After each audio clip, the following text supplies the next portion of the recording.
Okay, here we are, folks. The end of the game.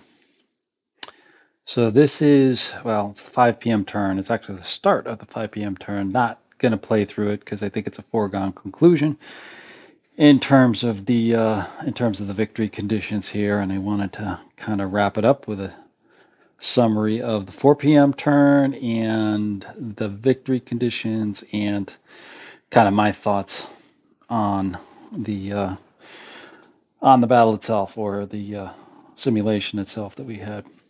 So as I said, it's 5 p.m. Victory is kind of out of the hands of one side. I'll explain here in a minute. Um, but it's pretty darn close because there's a lot of factors to this. So at the end of the 4 p.m. turn, we can see we still are pushing down the Berryville Pike over here in the center with the 6th Corps. Moving this way, Rhodes is the only thing stopping them, and you can see there's nothing behind them. If they break through, they get there, but they didn't. We had Ricketts actually in the attack, and his units, I don't know if you can see there, but I'll kind of zoom in on there. His units are not that well with the cohesion, and you can see there's a lot of them that have disrupted and stayed that way in there. So he's not going to make a breakthrough. To the north, we have Russell's units. They have actually just decimated what was left of Gordon up there, and Gordon is in no good stead here as well. We do see Dwight actually broke through on the march, but I think that's a little bit too late for an attack on the outer works here up at Smithfield. And also to the north here too, we have Grover's units coming in to link up with the cavalry of Tobert and to push on Wharton. Wharton is pretty much heavily disorganized. He still has a good amount of troops in there. Forsberg still in good shape. Smith is still in good shape. Patton is actually moving south to support the attack by Battle on Fort Collier, right here. Fort Collier. The Confederates actually retook Fort Collier, and that's one of the pieces that kind of had me call the game right there. Is they retook that, which means they actually have 1, 2, 3, 4 victory hexes, which shifts the margin of victory 4 levels to them. Okay. Now the Union did actually score a marginal victory just on victory points alone, but that's going to be shifted down 4 times to a draw, and then through the Confederate victory conditions over there. So it's a major Confederate victory in the end for it. You can see to the north, we have Tobert's units up here, breaking through slowly but surely, destroying cavalry units, and disrupting Wharton's units so that Grover could come in and attack there. But it's just too little too late. We're up to 5 p.m. It's a twilight turn. They also didn't get the AMs over here because another factor down here, just to the south of Winchester, we have Wilson, who's angling for this victory hex over here, but he's going to run short. He's going to run short. He can't get there in this one turn. He isn't going to have the AMs to do it. I actually pulled the AM. He only pulled Tobert only pulled a 1 again. So you've only got one move to go, and 9 hexes just brings them somewhere over here. They need another one to get over there as well.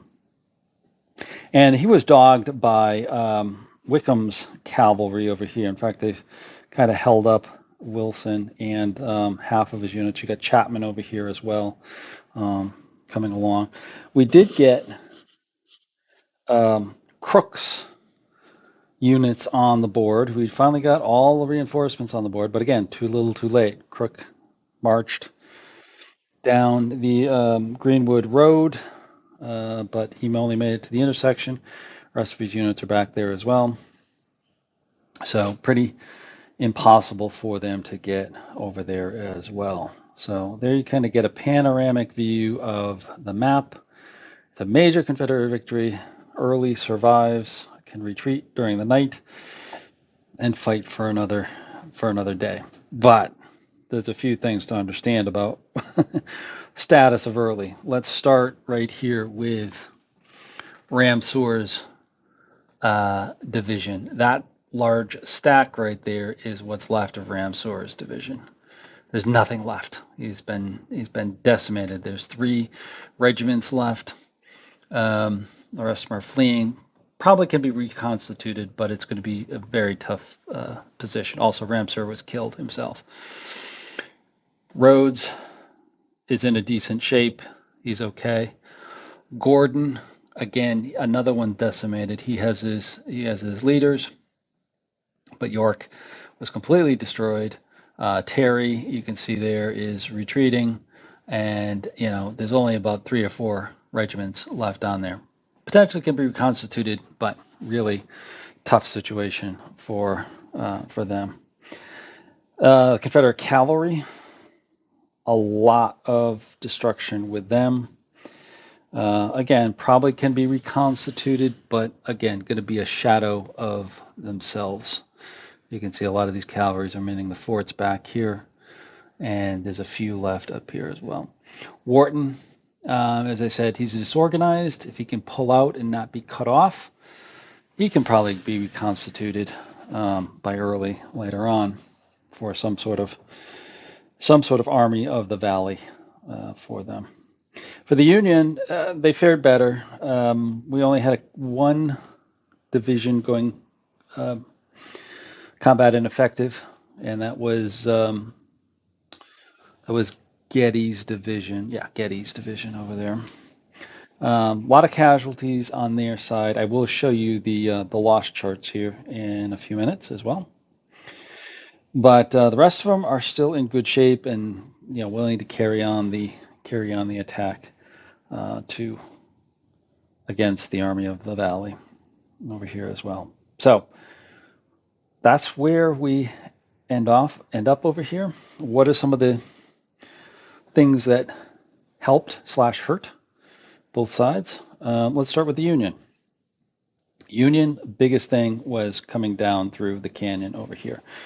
This entry hex location up here, the canyon, was extremely limiting. We can see the last of our reinforcements came in here. They should have been on there 4 hours earlier. But again, got blocked up between low AM roll picks, as well as the fighting close to that location forced them to deploy into the first woods, this whole vast area right in there. And that really slowed them down and had to go into a large fight. Plus the fighting within here, the southern half of the woods was very heavy. That's where Gordon came in and attacked. That's where Ramseur was destroyed, followed by the retreat back through here. And again, the Confederates just put up block by block by block, tough, stiff resistance to the Union attack on a very narrow advance. So that's probably the first thing that was a problem. Even though advancing to the north, eventually got there, we had to send Emory up there. Emory is not good. There's special rules to limit him in terms of what he can do, and you got to keep Sheridan with him at pretty much all the time. So that was very limiting up here. I guess the biggest disappointment was to the north with the cavalry. They come on up here towards the edge.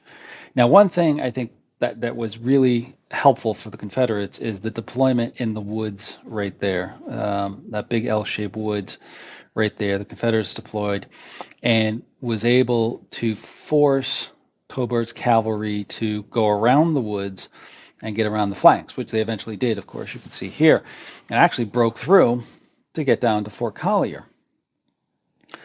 But one of the problems was, again, low EM picks, as well as, in one case, Brigade Commander Custer failing to get into the attack soon enough to drive a wedge and support the attack on Fort Collier, and eventually, open up the breakthrough that was there. So the cavalry really was probably the second disappointment for the Union, is its ability not to get into attack soon enough for there to win. Now, from the Confederates, their strategy, two things that helped them was delaying. Delay. I think the biggest thing up here, as I just said, was Wharton's deployment up here in the woods. That really held up the cavalry and saved the forts for the Confederates. And so that was probably the biggest thing here. Also, over here, the delay, the close-up delay by Ramseur and Gordon up in the woods over in this general area slowed down and roadblocked the Union, and that was key. And then they could fall back upon reinforcements of Rhodes. Of course, Gordon and Ramseur was completely destroyed, but it won them the battle. The cavalry for the Confederates were okay. They were not great. They tend to take losses quickly, and against the Union cavalry, they're at a very big disadvantage because most of them are either armed. Let's just take a look at one of here. Are armed with pistols. Where are you here? Right there. Here we are. Right there. Armed with pistols, or if they're armed at all. And generally, the Union have some sort of carbines, either breech-loading carbines, regular carbines, or the deadly Spencer carbines. They were able to take advantage of that and shoot from a distance and really cause more damage on the cavalry. Also, the cavalry has to stand in there with the line troops in the beginning there as well, so they will take there is the potential they will take a lot of casualties.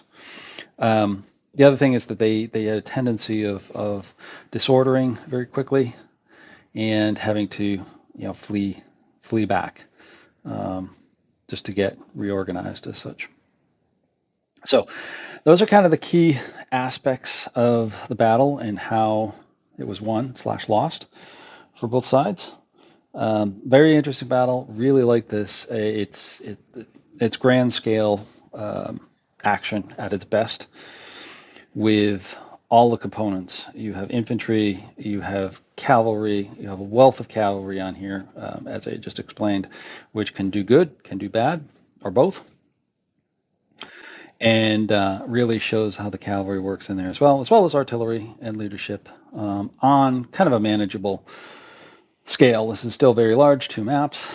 I don't know, maybe a couple hundred counters here, give or take, on here, but definitely something smaller than, say, a 3 days at Gettysburg, or the other big ones that you would have out here with a lot of troops. Very manageable, very workable type of situation here as well. So let's take a look at the final victory point totals. Let me pause you here so we can go over to those cards and talk about those. Okay, here we are, looking at the final turn, final victory cards for the final turn. You can see not so many routed units for the Confederates. They tended not to rout as much. A lot of destroyed units, though. Those small strength points tended to get destroyed very, very quickly on there as well, which added up to lots of points. From the Union perspective, we have some routed, we have a few eliminated, and a few routed over here, but most of them stayed on the boards themselves. In terms of victory points, you can see here the Union showing 49. That's actually the direct strength point losses for both the Union and Confederate. There's an adjustment of 20 points for the Union for division ineffective, and 5 points for the Confederates, bringing a total of 19 to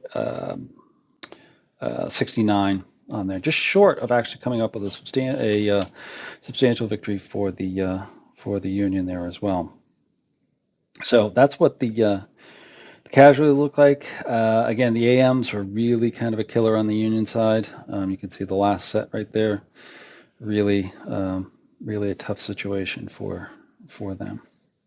So as I said, I really enjoyed this. It was a long playthrough. This took me quite a while. I don't know how many hours here in total play, but generally about each turn was an hour, give or take, I would say. So you're looking at probably 8 to 10 hours or so with all the turns, or actually more than that. I think it's more like probably like 12 hours or so with that.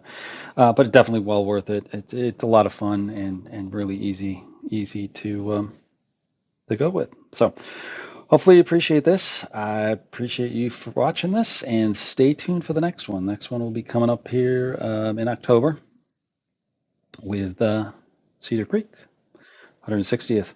So stay tuned for that. Thanks for watching.